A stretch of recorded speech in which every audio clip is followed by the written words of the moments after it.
This morning, I'm going to start out with a little food for thought. This is a quote by poet Rita Dove. We haven't had enough poetry at NCS, and she writes, "If only the sun-drenched celebrities are being noticed and worshipped, then our children are going to have a tough time seeing value in the shadows where the thinkers, probers, and scientists are, who are keeping society together." Right? So we have a thinker and a prober with us this morning who loves to talk about community and meaning in life. And I would think if you sum up what guys care about most, it's like, does our life have significance? Does it have meaning? As we get to the end of our days and we sit in our rocking chairs and can't do much else, what can we do?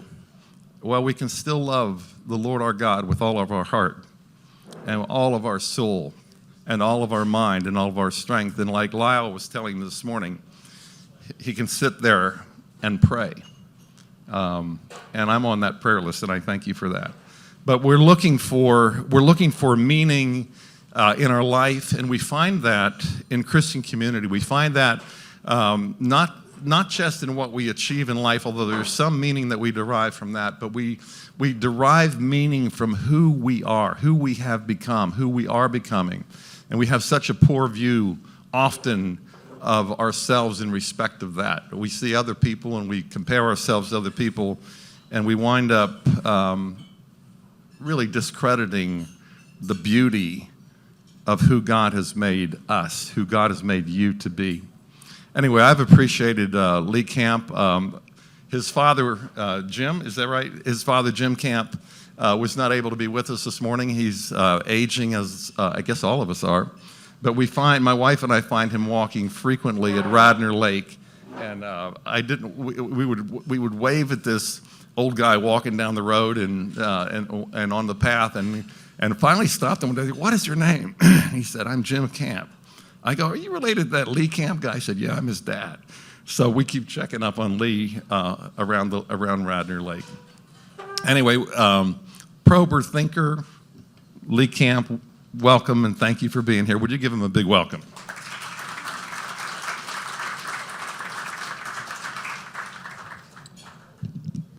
Good morning. Glad to be with you all. Wes, thanks for the invitation. Come share. Good breakfast on a beautiful summer morning here in Tennessee.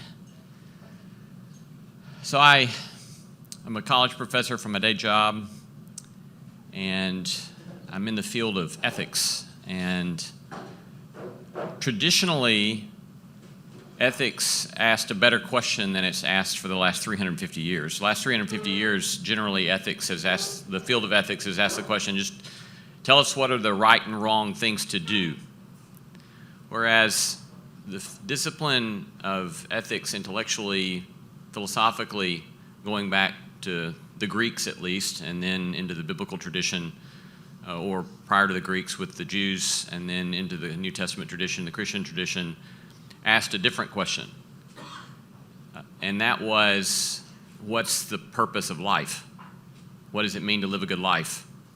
What's the nature of a good life? What kind of life is a life worth living? That question is one way I really like to put it. What kind of life is a life worth living? And so I get to spend my days thinking about that question and grappling with that question. And it's a beautiful calling that I'm grateful to have gotten to receive. It's also a haunting question. And it's haunting to see the ways in which some people have grappled with that question insufficiently. One of my favorite examples about that is a story I learned years ago, true story, about an architect in Europe.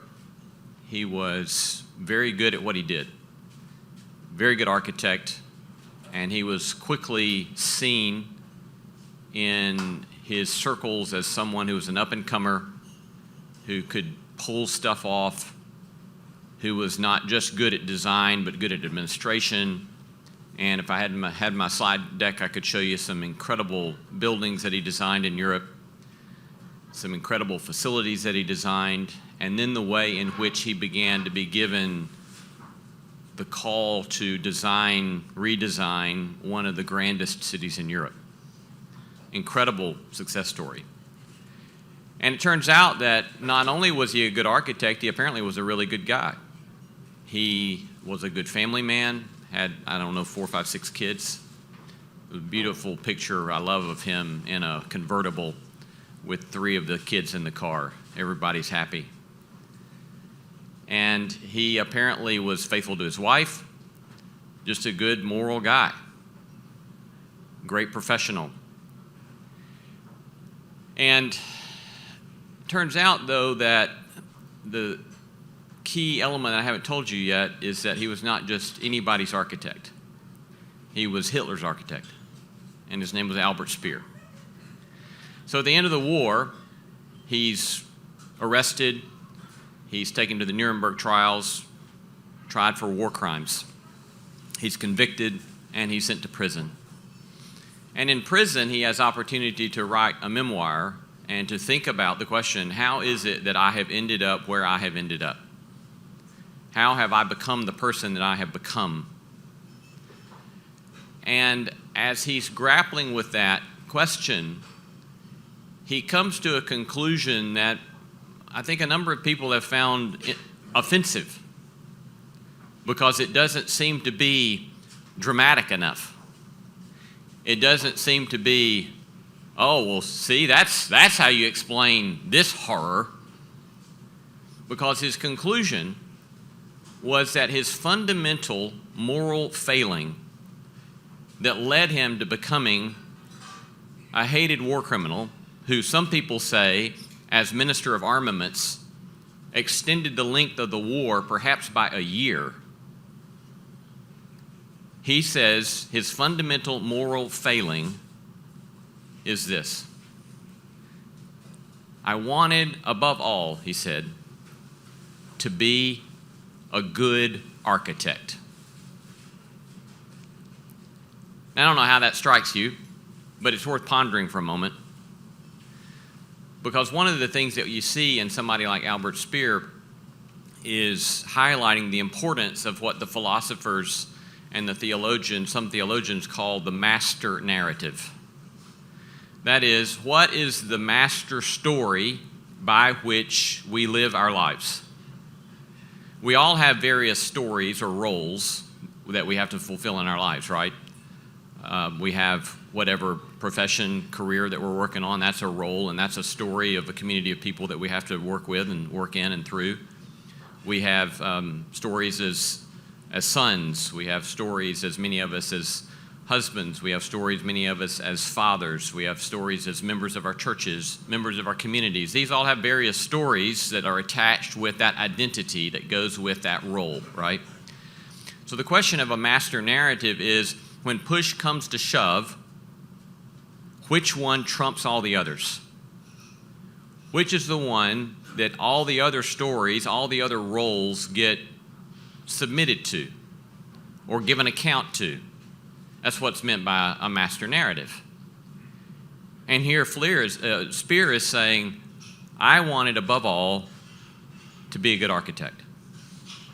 And so it raises for us this question of, am I living according to a big enough, true enough story? Am I living according to a big enough, true enough story? One of the things that's fascinating about the story of Albert Speer is that, as 2 theologians I like have written an essay about his story, they point to the fact that Speer was a man who, as a good person to work with, didn't gossip. He didn't talk a lot about stuff going on. He wouldn't talk about other people, and moreover, at the workplace, he wouldn't even talk about politics. Did you hear what I just said? In the middle of World War II, and didn't talk about politics. And at one point, one of his friends comes to Speer and says, whatever you do, don't go to Auschwitz. And they report that Speer not only did not go to Auschwitz, he did not even ask his friend, "Why are you telling me not to go to Auschwitz?" Now, Hauerwas and Burrell, who are writing this essay, suggest that this is a classic case for helping us understand the meaning of self-deception.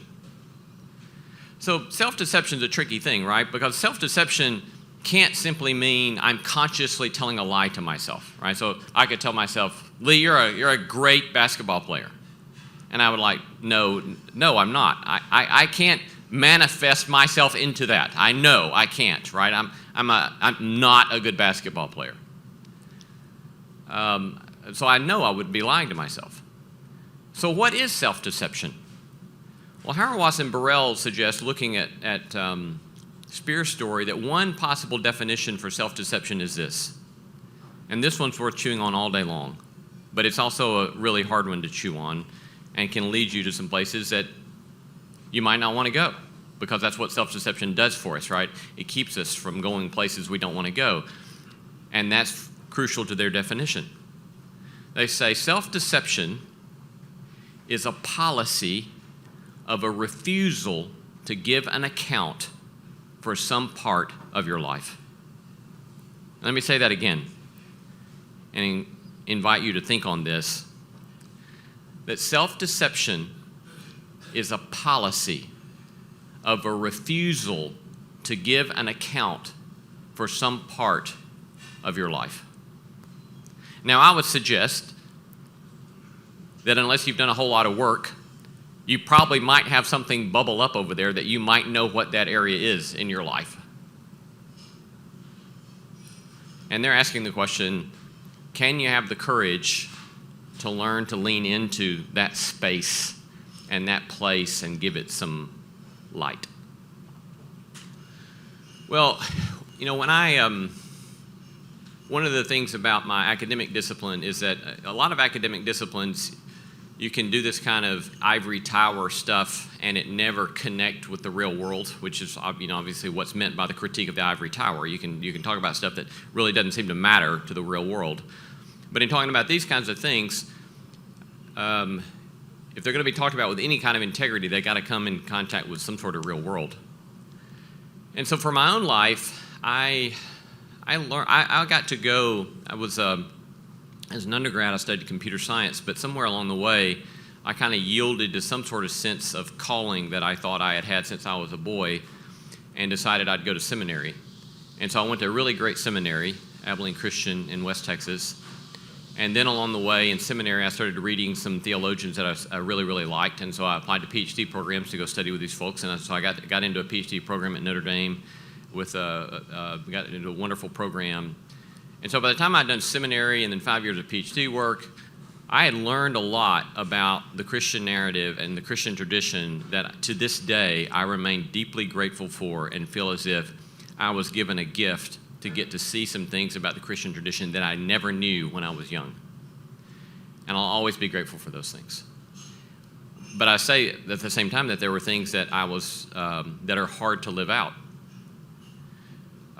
Did you know, for example, that in contrast, that one of the things that happened in Nazi Germany is that Hitler came to power based upon a lot of family values, of campaigning against things like pornography, of celebrating flag waving, and celebrating the glory of soil and country and family. And that on that platform, he was able to coalesce people around that platform that led to the horrors that it led to.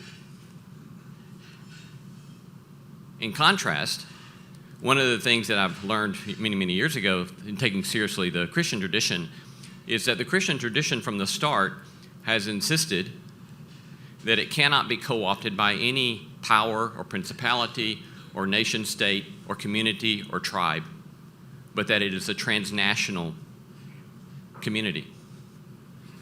Or that from the start, in the first 3 centuries of the Christian tradition, that the early church fathers, whenever they were asked, for example, about whether or not Christians participate in war, they always said, that's not what we Christians do, because Jesus came and taught us a different way. That's not what we do. That their kind of notions of money were very utilitarian at one level, right? There's one of the early church fathers who said, look, which knife cuts better at dinner? A gold knife or an iron knife? An iron knife. And that was kind of his basic understanding of wealth. It's God's gift to us. It's to be used. Use it. Don't focus on the wrong things. Use it.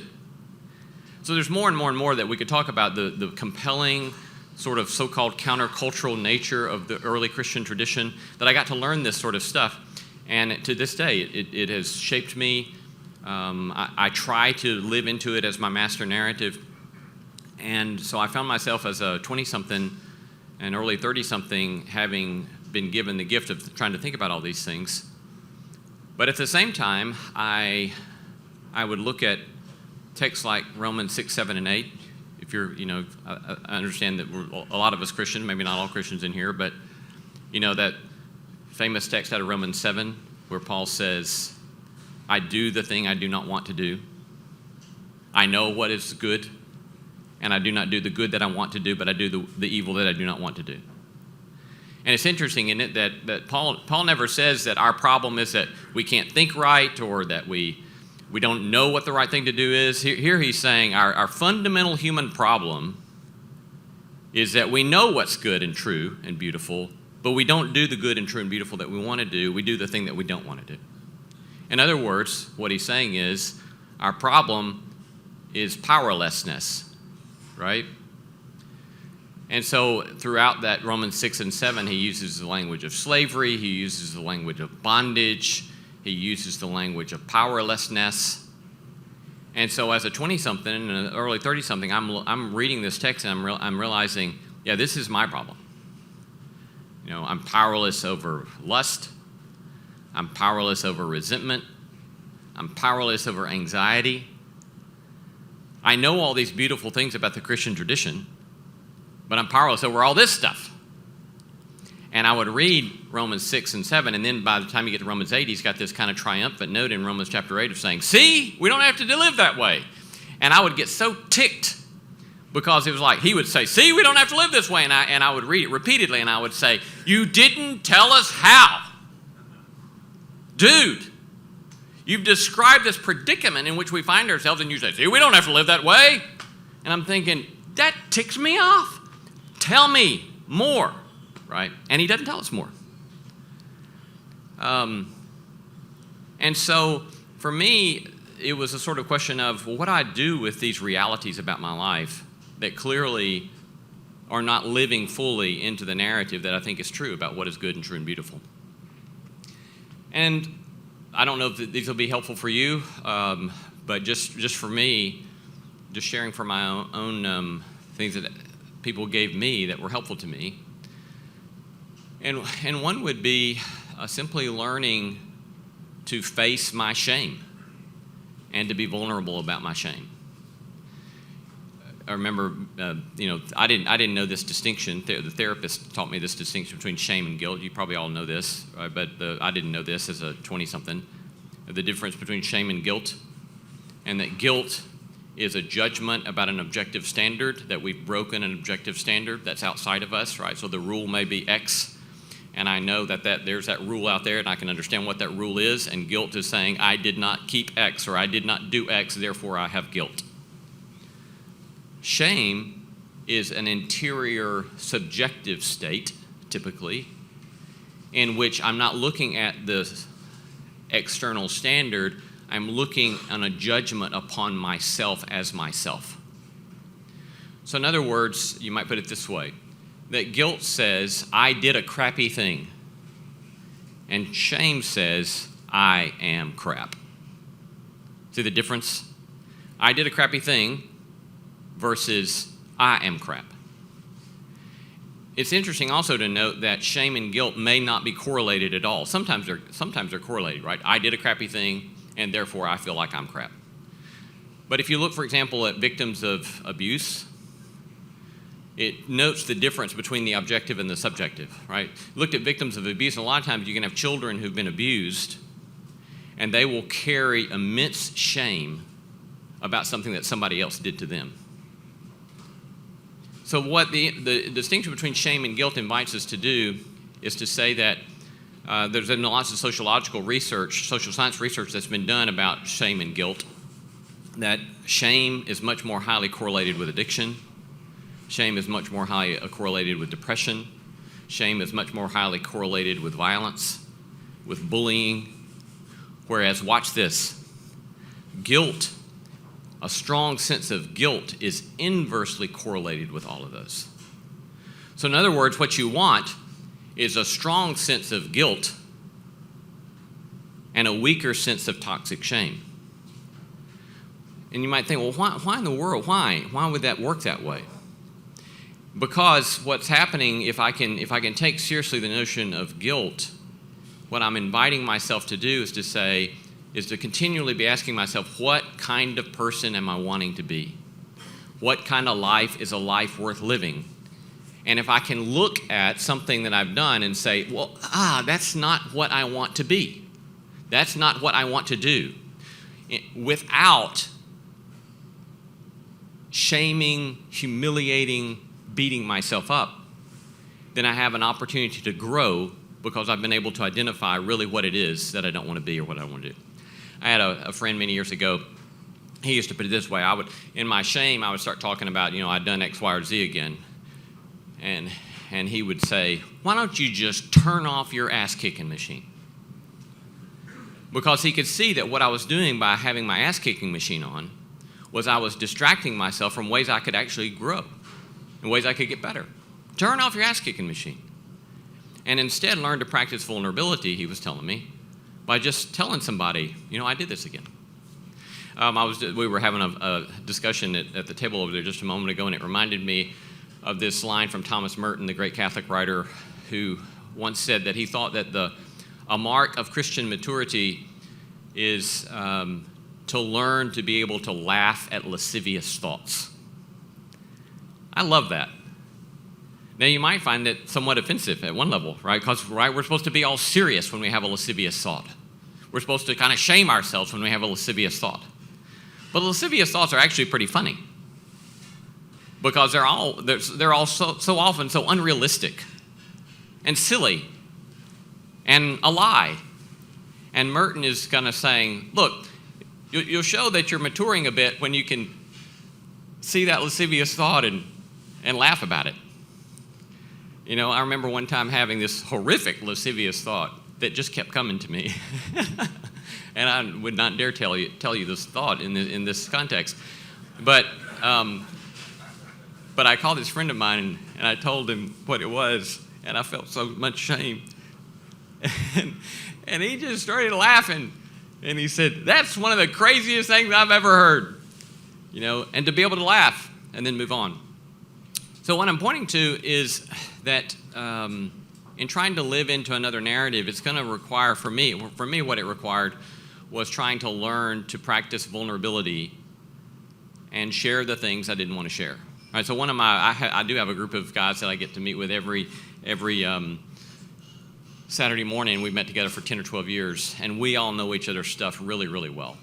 And when something comes up again, we don't have to tell our story over again. They know it, right? We've been talking about it for a decade. And so one of my rules of thumb in that gathering is asking myself the question, what is it I do not want to talk about? And that very often is precisely the thing I need to talk about. So self-deception and trying to lean into vulnerability about that.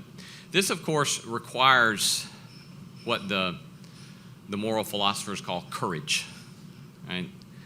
Courage is, to think about a definition of courage, courage is the willingness to understand, to face, to accept that I'm experiencing fear, and that fear is asking myself the question, will I do the thing that I think is good to do or not? Right, so courage is not fearlessness. Fearlessness is a very dangerous thing to try to be. Right? I've had one kid in particular who's fearless, and it's cost us a lot of ER trips, and he would have been a lot better if he had had a little more fear. Right? Fearlessness is not helpful. And that's because one of the vices associated with the other side of cowardice is foolhardiness. Foolhardiness doesn't take fear seriously enough, and cowardice cowers in the face of fear. And courage is the place that says, okay, I've got fear, but I'm going to seek to do the right thing, the good thing, in the midst of the fear. And so for me, who was another one of my great character defects was conflict avoidance. And I was one of those weird ones that was not particularly conflict avoidant in my professional life, things I would write or things I would say in public. You know, I could do that. And sometimes I was sort of foolhardy and went on that side with regard to some of that stuff. But in personal relationships, I was conflict avoidant to no end. And so one of the things I began to realize in my life is I was a coward in a lot of ways, and learning to take seriously courage. About that same time, I realized that I could teach this great ethics class to my students, and if they didn't come out with any sort of courage, it wouldn't matter, because they wouldn't be able to do the good thing or the right thing when it was required. And so I started pushing my students a lot on taking seriously courage. So in some of those early days of experimenting with this, I would give them assignments, and I would say, okay, look, what I want you to do is, you've read this book, what I want you to do is go to a coffee shop and just look for somebody that you don't know who's sitting there by themselves, and walk up to them and say, hey, I've got this, my professor's giving me this awful assignment. He's asked me to sit down and tell somebody about this book I've just read, 5 minutes. Can I have 5 minutes of your time to sit down and tell you about this?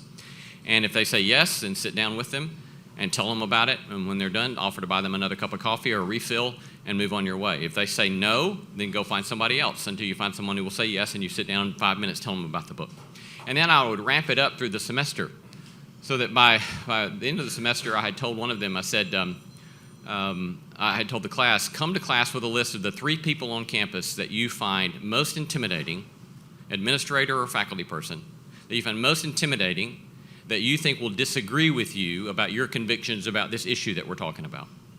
So they came to class, and I said, okay, for next class period, you were to go to the person that's number 1 on your list for most intimidating, and you're to go to them and say, I want to tell you about something I've been thinking about and studying about, and this is what I think about it. And when they tell you what they think, you say, you're wrong, and then say thanks and walk away.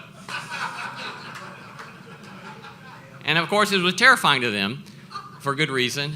And I was, that week, I was in the YMCA in Green Hills, and you know, there's these placards. I hadn't been in that weight room to pay attention. I don't know if it's still there or not, but for a long time, there was a sign in the locker room that said, cell phone use is not permitted in the locker room. For obvious reasons. You know, you're a bunch of new people around. You don't want people with cameras around, right? And so cell phone use is not permitted in the locker room. And so one day I came into the locker room, that particular week, I walked in, and there was this really strong dude in the locker next to me on his cell phone. And I had just worked out, and I'd gone to take my shower, and I had come out of the shower. Here he is. And that particular day, I had forgotten to take my bath towel. And all I had was one of those little hand towels that they have at the Y. And so I walk out, you know, like this. And, you know, I'm an academic. I'm not a particularly svelte dude. And here's this very svelte, strong guy, very cut, and he's on the phone, and he's pissed, and he's cussing at the person on the other side of the phone line. And so he's into it with this person, and I'm sitting there like this, and I think of my poor students, and I think of what I've done to them. And I think, here you go, Camp. You going to be courageous or not? And so I said, you know, I said, excuse me, sir. Excuse me. Excuse me. What? And I pointed at the sign and said, cell phone use is not permitted in the locker room. And he says, I gotta go, damn it. And he closes his phone and he throws it in the locker. And then he looks at me real intimidating and he says, thank you for letting me know that. And he walked off. couple semesters later, at the end of the semester, a student came to me and she said, you know when you told us that lecture about courage? I said, yeah. She said, I knew that day that I knew exactly what my thing was I needed to work on. I said, yeah, what was that? And she said, I'm terrified of heights. And she said, so I started going on hikes where I would get higher and higher, and I'd go out and look over, and she said, I just had to work through my fear. And she said, you know what I did this past weekend? I said, what'd you do? She said, I jumped out of an airplane. And then she said, but it's not about the heights. She said, because what I discovered was that the things I had been afraid to do in my life, all of a sudden I could begin to do them, like have a hard conversation with my mother, but do things for myself that I know I should have done for myself that I had not yet done. So this is the invitation of life, right? What does it mean to live a life worth living? It can look like a lot of things, but it's asking yourself, what's the big story? What's true and good and beautiful enough? Am I striving just to be a good architect, just to be a good professor, or something bigger, truer, more beautiful than that? And then as we ask ourselves that question, to be willing to look at the particulars of our life and to practice a vulnerability and to develop the courage that it can take to allow other people to see into our lives and to give us their wisdom and to teach us the love of Christ such that we ourselves might live more through God's power rather than our own into the good and the true and the beautiful life to which we have been invited. Thank you.